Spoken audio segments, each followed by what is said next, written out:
আমেরিকার মতো বিরাট পরাশক্তিকে তারা পদানত করে ইসলামী রাষ্ট্র, তাদের ভাষায় তারা ইসলামী রাষ্ট্র প্রতিষ্ঠা করতে সক্ষম হয়েছে এবং আমেরিকাকে পদানত করেছে।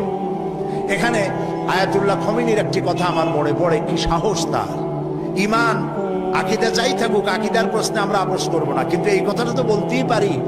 যখন আমেরিকা তাকে বলেছিল যে আমার দূতাবাস থেকে যে 56 জনকে গ্রেফতার করা হয়েছে আমেরিকান, এদেরকে ছেড়ে দাও, তা না হলে তোমার খাদ্য রসদ আমেরিকা থেকে যত সাহায্য যায় সব বন্ধ করে দেওয়া হবে। আয়াতুল্লাহ খমেনি জবাব দিয়েছিলেন আমেরিকান প্রেসিডেন্টকে, তুমি কারে খাবারের ভয় দেখাও? যেই জাতির বছরে 1 মাস না খাইয়া থাকা ফরজ, সেই জাতি তোমার খাবারের অপেক্ষা করবে। তোমার মতো কাফেরদের খাবারের কোনো পরোয়া আমরা করি না। মুসলমানেরা যখন ঐক্যবদ্ধ হয়েছিলেন, আল্লাহ তাদেরকে বিজয় দান করেছিলেন। সেখানে ইনশাআল্লাহ মুসলমানেরই জয় হবে।